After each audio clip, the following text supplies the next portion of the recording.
감사합니다. 오늘도 이렇게 만나게 뵙게 돼서 너무 반갑고 축복합니다. 우리 하영이 사탕 먹는 거 보니까 괜찮아졌네요. 우리 교회 표어가 있어요. 제가 앞부분을 하면 뒷부분을 같이 하는 거 해볼까요? 하나님은 없는 것을 있게 하시고 죽은 것을 살게 하시며 안 되는 것을 되게 하신다. 다시 위로 올라가서 창조의 하나님, 부활의 예수님, 능력의 성령님, 이제 회복되리라. 또 되리라. 네, 잘하셨습니다. 오늘 제목을 다 같이 보겠습니다. 시작. 어디까지 사랑할 수 있나? 어디까지 사랑할 수 있나? 라는 제목으로 하나님 말씀 증거하도록 하겠습니다. 제가 얼마 전에 감동된 그런 뉴스를 접하게 되었어요. 외국인이신데요. 어느 나라인지는 잘 모르겠지만 이 시각 장애를 가진 두 부부의 이야기예요. 앞이 안 보이는 것이 얼마나 힘들고 어려운 삶인지 우리가 짐작이 되지요. 그런데 이 두 부부는 서로 앞이 잘 보이지 않는 그런 부부였어요. 그런데 이 부부가 살면서 무엇을 원했냐? 보통 부부처럼 사랑스럽고 이쁜 아기가 있었으면 좋겠다. 그런 소망을 품고 기도했지만 아기가 잘 생기지 않았고 또 시각장애이다 보니까 어떤 다른 또 몸에 신체에 또 어려움이 있었나 봐요. 그래서 그렇게 오랫동안 기도하다가 한국에 홀트 아동복지회라는 소식을 들었어요. 우리 예전에 그 해외에 입양을 많이 보냈거든요, 아이들을. 그랬는데 그 아이들 중에 입양이 안 된 아이들, 즉 입양을 거절당한 아이들의 소식을 신문에서 접한 거예요. 왜냐하면 이 아이들은 이 시각장애, 눈이 안 보이는 장애를 가지고 있어서 사람들이 다 거절을 해버려서 남은 아이들이 있다는 소식을 듣고 이 부부는 너무 가슴이 뛰었어요. 이것이 하나님이 우리에게 주신 선물이 아닐까? 그래서 이 앞이 보이지 않는 이 부부는요, 시각장애를 가진 한국 아이 3명을 입양하고 또 지체 장애가 있어서 입양을 거절당한 한 아이 4명을 입양하게 됩니다. 많은 사람들이 걱정을 했어요. 아니, 둘 부부도 지금 앞이 잘 안 보여서 아예 안 보이는 건 아니었던 것 같아요. 어떻게 살기도 어려운데 팍팍할 텐데. 아니, 저 먼 나라 이웃나라, 그죠? 우리 대한민국 한국에 그것도 정상인 아이도 아니고 장애인 아이를 4명이나 입양하다니. 어떻게 하려고 하느냐 늘 걱정과 염려가 있었지만 이 두 부부는요, 하나님을 믿기에, 그 하나님의 사랑을 알기에 정말 최선을 다해서 이 아이들을 양육했대요. 그래서 있는 재산을 다 모아서 아이들의 눈 수술에 대해서 눈 수술도 해줘서 그 중에 두 아이는 눈이 거의 회복되는 그런 일도 있었고. 근데 이 자폐증 아이가 문제예요. 제가 그 화면을 봤는데 막 엄마 머리채를 막 쥐어뜯기고, 그런데도 안아주면서 끝까지 그 아이에게 돌보는 그 모습을 봐서 어떻게 자기가 낳은 아이도 아닌데 저렇게 할 수가 있을까? 특히 미국 사람들은 아이를 참으로 많이 입양을 하는 거 우리가 소식을 들어요. 뭐 우리나라도 훌륭하신 몇몇 분들은 그런 일들을 하는데 어떻게 그런 마음을 가질 수 있을까? 이게 그냥 우리의 보통 마음으로는 되어지지 않을 것 같아요. 그렇죠? 하나님의 특별한 사랑의 마음이 있을 때 그렇지 않을까? 그런 생각을 해봅니다. 또 작년인가요? 우리 예쁜 아이돌 출신 시크릿인가?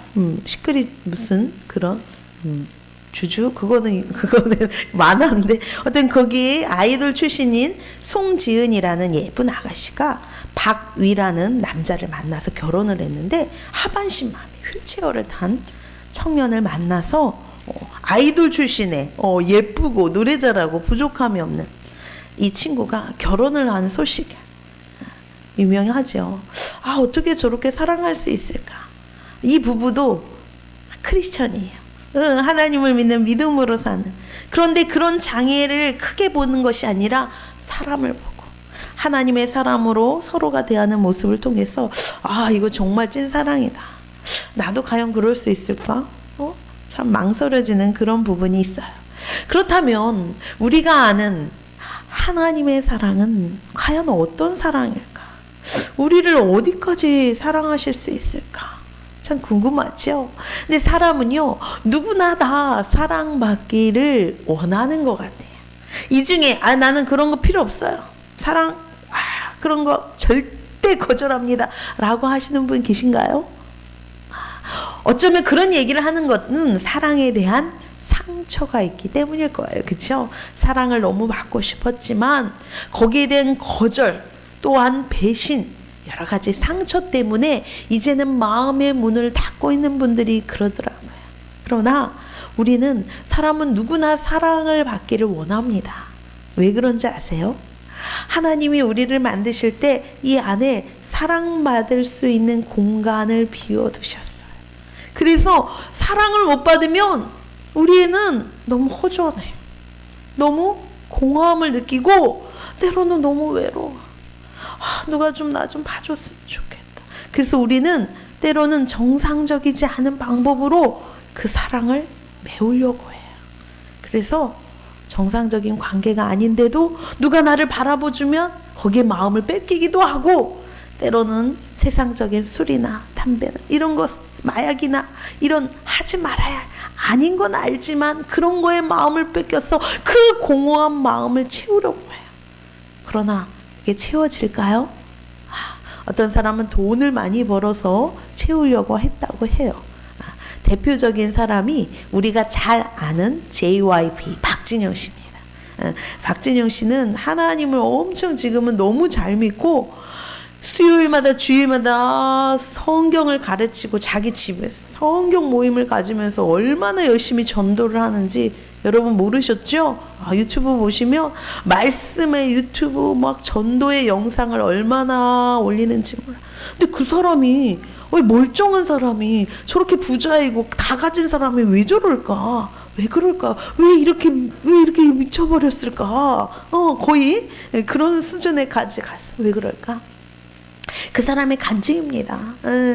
유튜브에 보시면 많은 간증이 나오고 TV에서도 직접 출연해서 얘기를 한 거예요. 자기는 부족함이 없었대요. 자기는 일찍 20살 때 20억을 버는 꿈이 있었대요. 그래서 연예인이 돼서 돈을, 또 히트가 돼서, 앨범이 히트가 돼서 돈을 자기가 생각하는 나이에 20억을 벌어. 야, 나 이제 진짜 행복해질 수 있어. 와, 나 이제 행복이 찾아와 주겠지라고 기대했는데, 자기가 원하는 만큼의 돈을 딱 벌었을 때 행복이 찾아와 줬을까요? 아니요. 이게 웬일입니까? 그렇게 내가 원하는 돈을 벌면, 성공하면 내 마음이 꽉 채워지고 행복한 인생을 살 줄 알았는데 오히려 더 거꾸로 마음이 텅 비고 너무 공허하고 괴로웠다라는. 왜 그럴까? 왜 그럴까? 내가 돈은 벌었지만 더 유명해지지 못해서 그런가? 더 출세를 해야 되겠다. 그때부터 JYP라는 이름을 걸고, 그죠? 기획사를 만들었어. 지금 그가 연예인 총털어서 주식 부자 1위에 등극을 했어요. 몇 년째. 모르셨죠? 기획사를 운용한. 그 성공을 거뒀어요. 우리나라 사람들은 다 알고 외국에서까지 인정을 해주는 성공을 거뒀어요. 그런데도 자기의 고백이에요. 행복하지가 않았대. 더 불행한 마음이 들었대. 이게 왜 그럴까? 너무 갈급했대요. 나는 이렇게 살고 싶지 않아. 진짜 행복한 인생을 살고 싶어. 왜 그러지? 내가 착한 일, 선행을 안 해서, 기부를 안 해서 그런가. 그래서 돈을 만큼 기부도 하고 좋은 일도 많이 하고 남 모르게 진짜 선한 일을 많이 했더라고요. 그런데 그때뿐이에요. 남들이 웃을 때, 기분이 좋을 때, 박수를 쳐줄 때. 그런데 이게 웬일입니까? 이 마음속에 채워지지 않는 빈자리는 더 크게. 그래서 그때부터 자기가 미칠 것 같더래. 이걸 어떻게 하지? 그래서 지금은 많이 회개하고 후회하고 있는 게, 정상적인 그 결혼 생활도 깨버렸대. 이혼을 했대요. 그 부인이 뭐 어떤 문제가 있고 싸움이 있는 게 아니라 내가 이게 너무 행복하지 않은 이 마음을 주체할 수 없어서 이것도 깨버리고, 그리고 아무것도 일을 잠시 놓고요, 호텔에 제일 좋은 스위트룸에 몇백만 원씩 하는데 거기 가서 매일 술 파티를 열었대요. 연예인들 불러놓고 매일 낮아빠져서 밤새 술을 먹고 여자를 부르고 막 이렇게 사는데 매일매일. 근데 아침에 눈을 떠보면 행복이 올까요? 널브러져 있는 술병, 나뒹굴어 있는 속옷들, 술 취한 동료들을 보며 자기가 이건 아니지. 나 이렇게 살면 안 되지. 가슴 깊은 곳에 너무나도 괴로움이 올라오더래요. 어떻게 할까 주체할 수가 없었대요. 근데 누가 그런 얘기를 하더래요. 아, 종교를 가져봐. 난 종교 싫어. 난 딱질색이야. 종교 부담스러워. 뭐 이렇게 모여서 나는 그런 체질이 아니야. 그리고 나는 그분이요, 음악을 전공하지 않고요, 과학을 전공하신 분이에요, 사실. 나는 과학을 전공한 사람이야. 나 그딴 거 안 믿어. 그렇게 거부를 했대.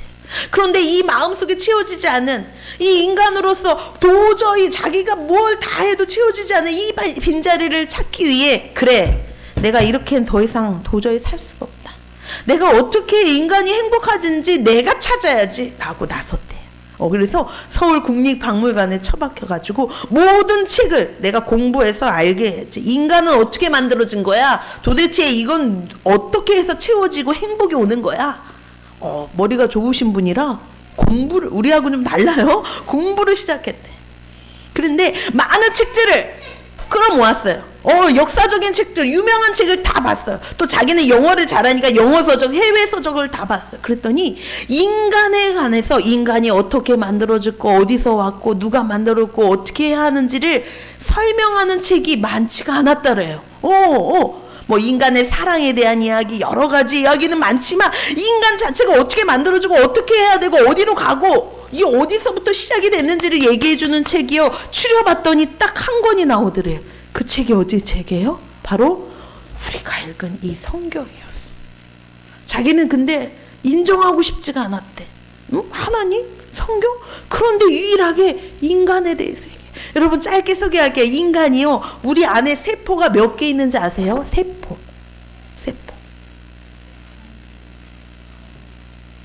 3개? 30? 33은 맞았어요. 30조개. 30조. 100억, 1000억 조. 그거에 30조개의 세포로 인간이 만들어졌대요. 저 우주선도요, 500만 개의 부품으로 만들어요. 그 정교한 우주를 날아가는 그 우주선도 인간의 정교함을 따라갈 수가 없는 거야. 야, 이 30조개의 세포로 만든, 어떤 분들이 60조개라고 하더라고요. 60조개가 맞는 거 같네, 갑자기. 그 세포로 이 인간이 야, 이거 대단하다. 근데 어떻게 이렇게 정교하게 만들었어? 궁금하기 시작해서 이 책들을 파기 시작한 거야. 진짜 이게 진짜야? 하나님이 만드셨어? 하나님으로서만이 우리의 마음을 채우고 우리의 영혼이 행복해진다고? 말도 안 돼. 그래서 박진영 씨가 배낭을 메고 떠났어요. 어디로? 내가 이 성경을 쓴 이 나라 어디죠? 이스라엘로 가보자. 내가 이렇게 해서 그냥 믿으라 하면 내가 그렇게 쉽게 믿을 사람이야? 나 그런 사람 아니야. 이 사람 똑똑하잖아요. 유명하잖아요. 비행기를 타고 이스라엘 박물관 가고, 유명한 대학, 그리고 거기에 유명한 교수님, 역사학자들, 이런 사람들 다 만날 수 있잖아요. 초청해서 만나서 이것이 사실인지 아닌지를 파헤쳐서 2년 동안. 대단하죠. 이게 지금으로부터 10년도 전의 일입니다. 막 팠어. 그런데 결론은 어떨까요? 이 하나님의 말씀이 역사적으로 실제 존재하는 이야기였을까요? 사람이 꾸며낸 이야기인가요? 이 모든 것이, 특히 여기에서 써 있는 예언들을 봤대요. 하나님이 선지자, 하나님의 사람을 통해서 이렇게 앞으로 될 것이다, 이렇게 될 것이다, 그 예언들을 추려서 진짜 역사적으로 지금 현재 그렇게 되고 있는지 이런 것들을 추려냈대. 그런데 웬일입니까? 하나도 틀린 것이 없다는 걸 인정했어요. 한국에 돌아왔어요. 그래서 주변 사람들에게, 야, 너 하나님 믿어? 나는 안 믿어지는데 이게 다 사실이래. 나는 못 믿겠는데 너는 한번 믿어봐봐. 사람들을 얘기하기 말도 안 되니. 야, 뭐야, 너는 안 믿는데. 나는 이것이 사실이라는 것을 밝히고 이스라엘까지 가서 확인을 했지만 도대체 믿어지지가 않아. 그래?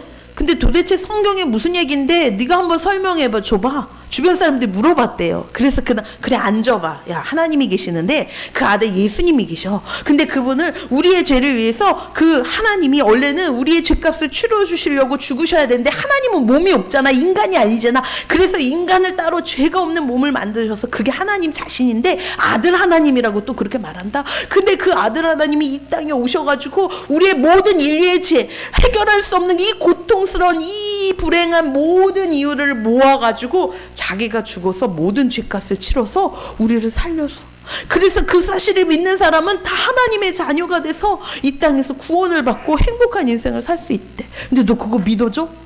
박준영이 이렇게 얘기를 한 거야. 난 도저히 안 믿어줘.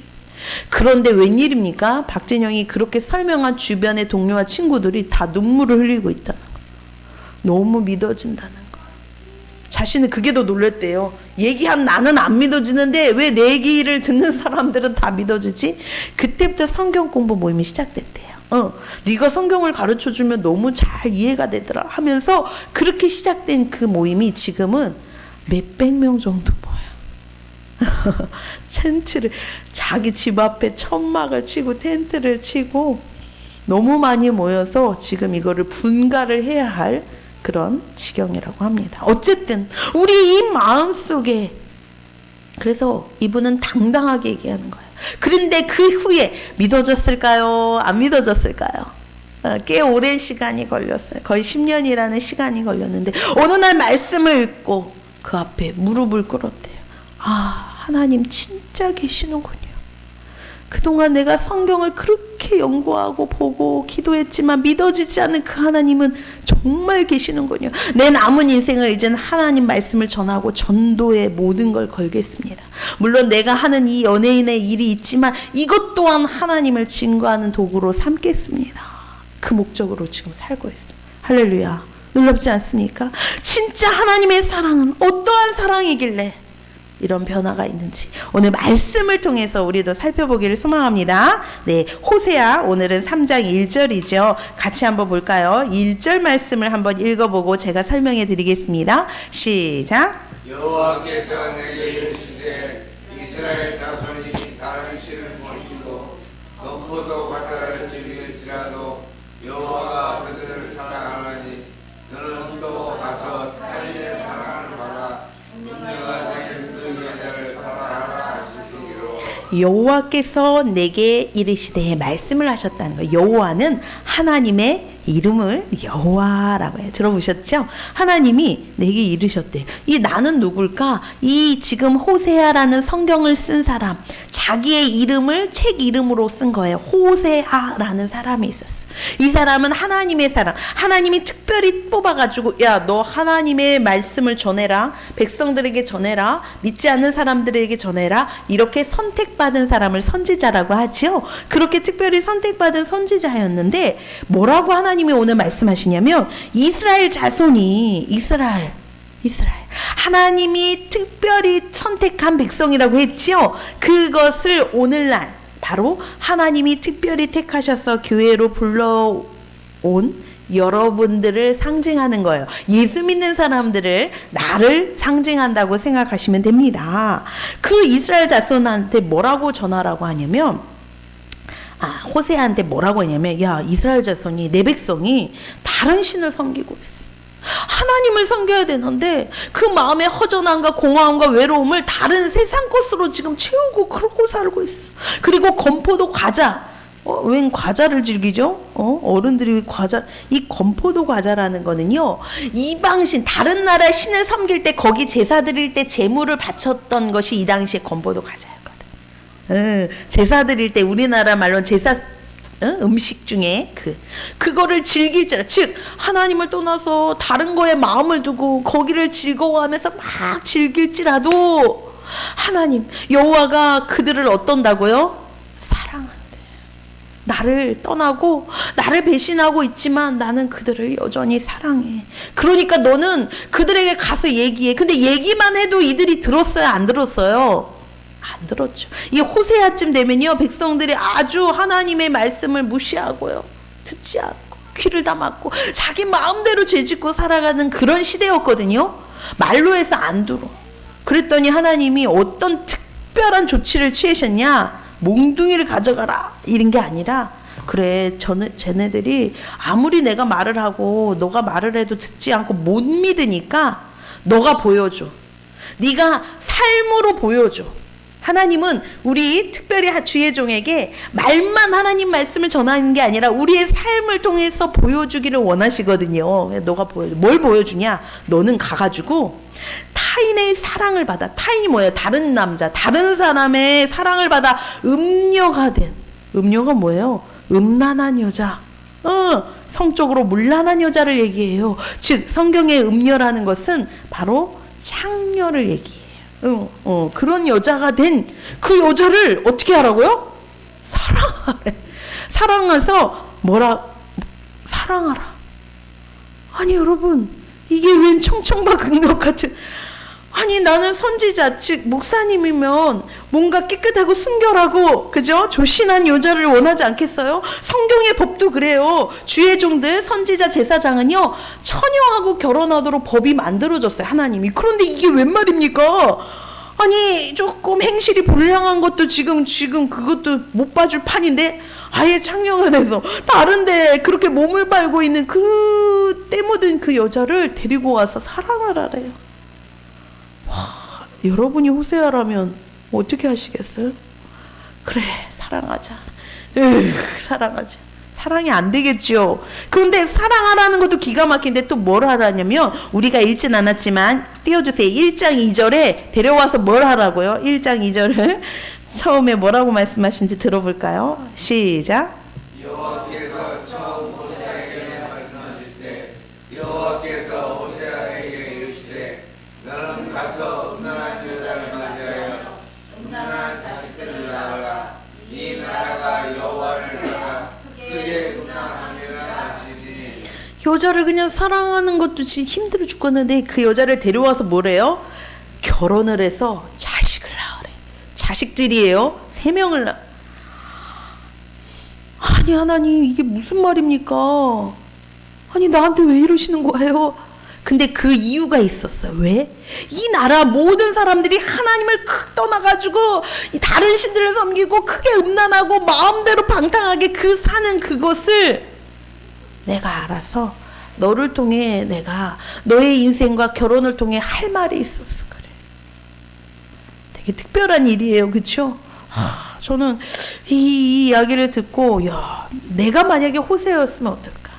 나에게 여자지만 너가 가서 결혼을 하는데 자기 어디 호스트바에 가서 한참 물이 많이 들어서 여자들만 상대하는 세상에 푹 쩔어 있는 그런 남자를 가서 사랑해서 데려와서 결혼을 해서 애를 셋 낳아라 하면 일단은 근데 잘생겼나? 그걸 따져야 되나요?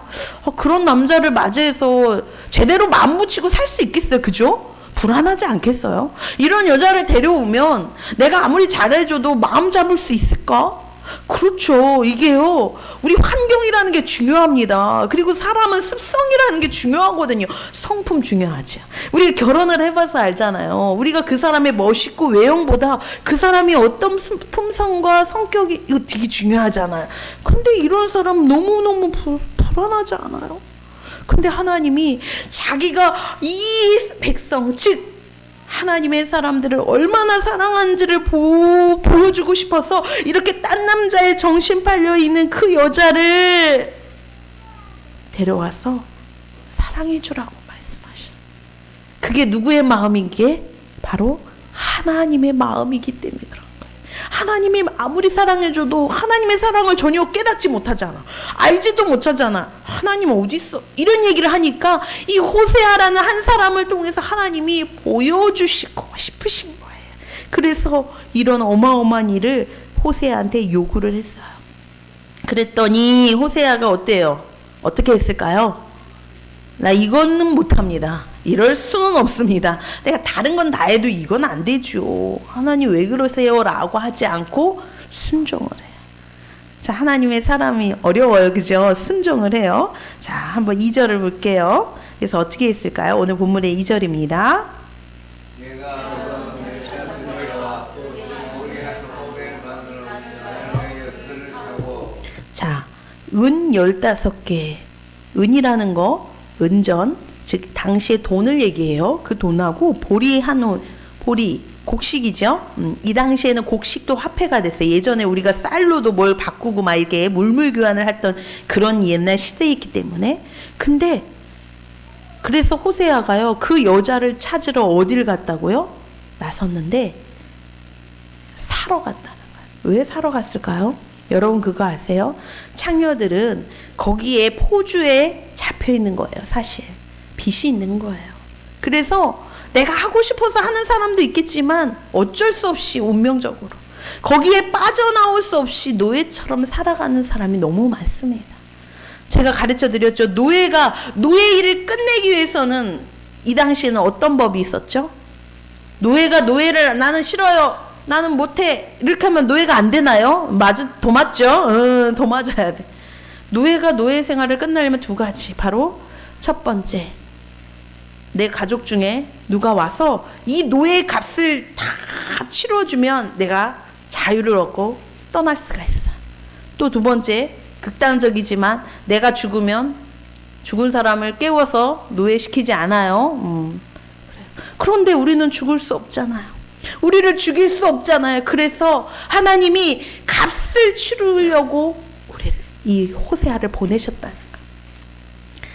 이 당시에 은 15개는요 이 여자의 노예를 살 수 있는 값이었대요. 거기에 플러스 곡식까지 더해가지고 더 큰 값으로 우리 그 음란한 빤지 그 여자를 사러 값을 치르러 갔다는 거예요. 이건 무엇입니까? 하나님이 우리를 구원하시려고, 우리를 이 땅의 외로움과 고통 중에 살리시려고 값을 치러서 나를 데려가셨다는 거예요. 나를 해방시켜셨다. 그 값이 어떤 값이요? 어마어마한 값을 치렀어요, 여러분. 바로 예수님 자신의 하나밖에 없는 아들을 죽여서 그 핏값으로 나를 구하셨다는 사실을 우리는 알 수가 있습니다. 하나님이 우리를 사랑하시는 것은요, 이렇게 값을 치르셔라도 너를 되찾고 싶다라는 거예요. 우리를 되찾고 싶다라는 거예요. 그랬더니 3절입니다. 그에게 이르기를 너는 많은 날 동안 나와 함께 지내고 음행하지 말며 다른 남자를 따르지 말라. 나도 내게 그리하리라 하였노라. 이 호세아 앞에 찬세히 처음부터 읽어보면 이 여자가 이렇게 해서 값을 치러서 데리고 왔어요. 그랬는데 중간에 또 나갔어요. 아이를 하나 낳으면 이제 마음을 잡으려니 했는데 또 옛날 그 마음, 그 버릇을 고치지 못하고 또 딴 남자가 생각나서 나가버렸어. 그래서 호세아가 데리고 왔어요, 남편이. 근데 아이를 두 번째 낳았어요. 그랬더니 어떻게 했대요? 또 나갔어. 또 데려왔어. 셋째 아이를 낳았어요. 그랬는데 어떻게 해요? 또 나갔어. 그래서 이번에 값을 치르고 데려온 상황이에요. 그랬는데 데려와서 이 마누라에게 뭐라고 얘기하냐 그랬더니 너는 많은 날 동안 나와 함께 있어. 그리고 다시는 그런 짓 하지 마. 음행하지 마. 그리고 다른 남자 이제는 생각하지 마. 나도 내게 그렇게 할게. 우리 만약에 사람이라면 어떻게 해요? 너 이렇게 했어? 나를 배신했어? 나도 똑같이 갚아주겠어. 응? 네가 먼저 바람 피웠어. 나도 바람 피겠어. 복수하겠어. 용서하지 않겠어. 이게 바로 우리의 인간들의 좁은 사랑이에요. 그렇죠? 그것도 이해가 됩니다. 그런데 왜 이 호세아는 그 여자를 감싸주는 거예요? 자기가 마음이 넓어서? 아니요. 이것이 하나님의 사랑, 하나님이 시키신 마음이었기 때문에. 절대 용서할 수 없는 것이 바로 이런 문제 아니겠어요? 특히 여러분 부부간에 우리는 알잖아요. 어른들은 알잖아요. 다른 거 뭐 돈을 조금 못 벌어온다 이런 거 참고 살 수 있고, 성격이 좀 더럽다 뭐 어쩌겠어요. 그죠? 서로 안 맞고 아니면 요리를 못해 어떻게 하겠어. 뭐 그렇지만 정말 용서할 수 없는 일이 뭐예요? 우리는 알잖아요. 바로 이런 배신 아니겠어요? 이런 딴 여자, 딴 남자의 눈이 돌아가서 마음만 뺏긴 게 아니라 몸도 뺏겨버린 이런 상황을 여러분이 알았다라면, 불륜의 현장을 목격했더라면 어떻게 할까요? 우리 목사님이 그런 얘기를, 남편 목사님이 그런 얘기를 하세요. 가끔 이런 사연을 들으면 당신 조심하셔야 돼요. 내가 경고를 해요. 여자들 항상 돌같이 보고 경계를 하고 이렇게 하라고 조심을 시켜요. 남자애니. 그러면 우리 고 목사님이 하시는 말, 나는 허 목사님이 내가 만약에 예를 들어 그럴 리가 없어요. 다른 여자를 만나면 나를 진짜 죽일 것 같아가지고 내가 무서워가지고 못 만날 것 같아. 그래서 내가 뭐라고 할게.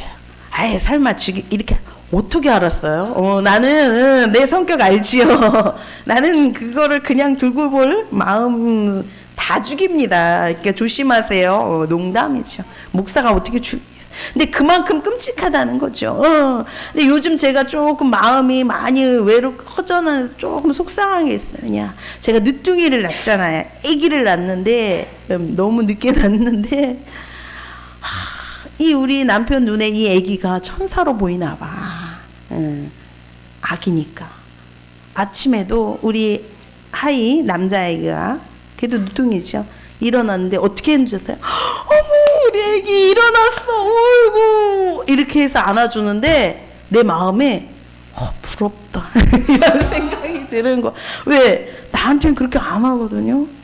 그래서 내가 속으로 부럽다. 나도 사랑받고 싶다라는 마음이 드는 거야. 그죠? 걔가 뭐 한 게 있어? 그냥 일어난 거야. 뭘 이쁘게 뭘 한 것도 없는데 그냥 존재만으로 사랑받는 거. 너무 부러워요. 그죠? 그래서 여러분이 어렸을 때 이렇게 부모의 사랑을 충분히 받지 않으면요, 우리가 커서 이게 채워지지 않는 그 마음 때문에 자꾸 눈이 돌아간다는 거예요. 그러니까 많이 사랑해 주셔야 돼. 우리 자녀들 있죠, 어린 아이들. 많이 그냥 존재만으로 뭘 이쁜 짓을 안 해도 그냥 마음껏 사랑을 해줘야 그 사랑이 채워져요.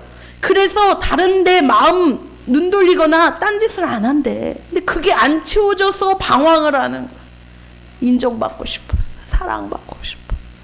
저도 우리 성도들을 많이 사랑하려고 애쓰고 있지만 좀 아직 부족하죠. 더 많이 사랑해 드리도록 하겠습니다. 하나님의 마음으로 그렇게 해야죠. 근데 많은 날 동안 데려왔어요. 근데 이제 많은 날 동안 나와 함께 지내. 그리고 제발 이제는 그러지 마. 그렇게 얘기해.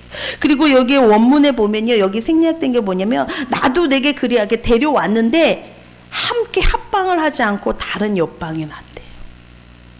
여러분 그거 아세요? 계속 남자를 만나고 다녔는데 지금 나가지도 못하게 하고 남편이 있으면 함께 합방을 해야 되는데 그냥 방에 홀로 둔 거야. 왜요? 회개할 시간, 돌이킬 시간, 다짐할 시간을 준 거야. 그러면서 이 남편을 그리워야 할 시간을 줬다는 거예요. 그 시간이 끝나면 내가 나를 찾아오게 될 거야. 그리워할 시간을 줬대. 하나님도 그러신 것 같아요. 우리에게 하나님, 나 지금 내가 돈을 그렇게 열심히 벌려고 했는데 돈도 안 벌리고, 내가 이 문제도 어렵고, 나 몸도 아프고, 왜 이런 것을 해결해 주지 않나요? 라고 궁금할 때가 있어요. 답답할 때. 그럴 때는 하나님이 나를 사랑해서 데려왔지만 그냥 놔두는 그 긴 시간이 있는 거예요. 왜? 내가 이제는 뭘 찾으려고? 세상에 내 마음 쓸 곳에 찾았던 그 눈을 하나님을 그리워하는 마음으로 돌리기 위해서 잠시 그런 시간이 필요한 것을 여러분이 깨닫기를 소망합니다. 하나님만 찾고 하나님만 그리워하는 그 마음이 생기기를 소망합니다. 4절을 마저 볼까요? 시작.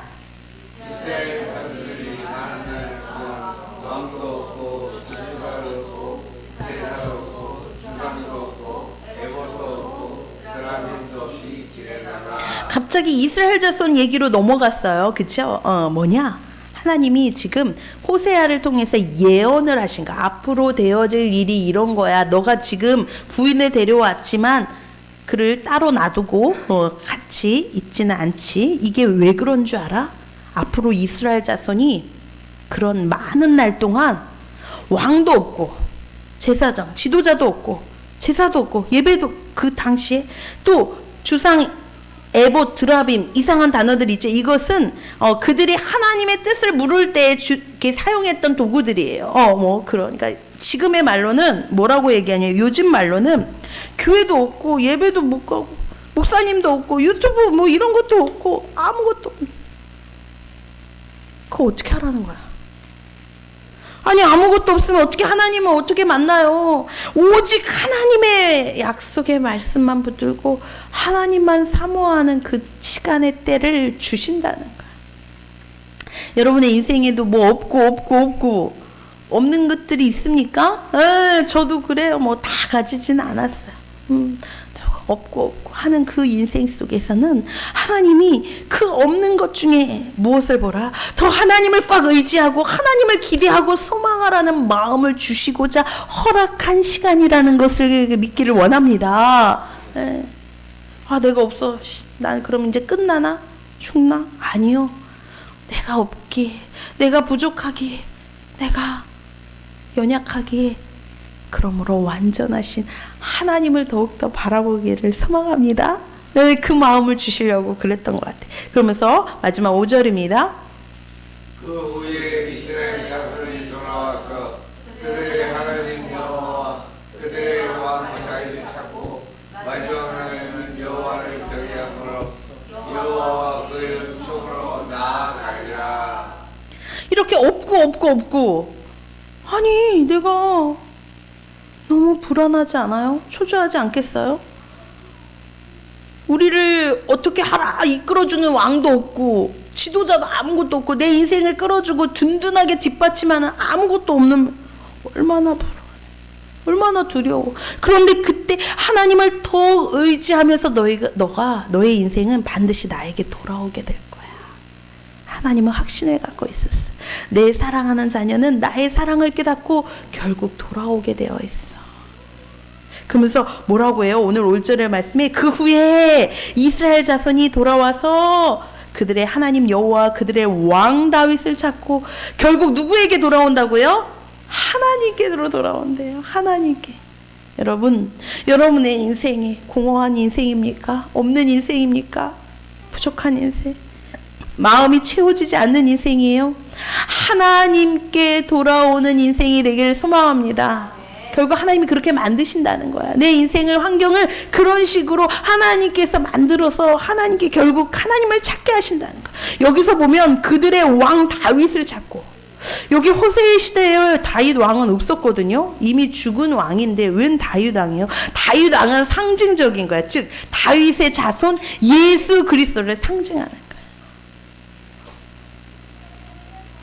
아직 다윗의 아들 예수 그리스도, 예수님을 찾게 된다는 거야. 메시아를. 마침내는 우리가 지금 이 시대에는 우리가 예수님을 찾고 예수님을 믿고 예수님께 나오지 않았습니까? 그 예언을 하시는 거예요. 그래서 여호와와 그의 은총으로 나아가리라. 이게 좀 어려운 말이죠. 즉 하나님의 은총, 하나님의 선물을 다 우리가 받아 누릴 거라는 거예요. 하나님의 선물이 뭘까요? 하나님의 은총 선물이 뭘까요? 바로 우리가 하나님만 섬기고 그래서 주님이 나를 구원하시는 구원의 은총을 이야기하는 것입니다. 할렐루야. 그랬더니 여호와를 경외한대요. 경외가 먼저였어요. 경외가 뭐예요? 두려운 마음으로 하나님을 섬기는 거예요. 여러분, 하나님을 어떤 마음으로 섬깁니까? 사랑하는 것, 두려워하는 것. 두려워한다는 게 무서워한다는 그 말이 아니라 존경하고 경외한다는 거, 높인다는 거예요. 그런 마음으로 하나님을 섬길 때 하나님의 놀라운 선물이 여러분에게도, 그 구원이 여러분에게도 임할 줄 믿습니다. 네, 말씀을 정리하겠습니다. 하나님의 사랑은요, 값을 치르는 사랑이에요. 우리의 모든 죄의 대가를 하나님은요 이미 예수님을 보내주셔서 다 용서해 주셨어요.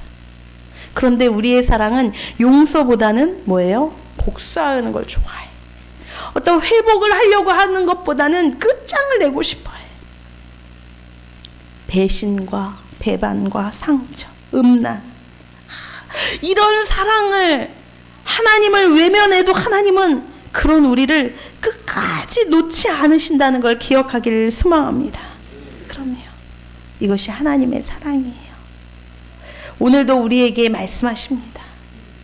내 사랑하는 내 백성, 우리 성도들아, 너의 인생에 이제는 외로움, 허전함, 공허함, 고독함, 모든 방황을 이젠 끝내고 내게 돌아와라. 내게 돌아와라. 내가 너를 안아주고 사랑해주마.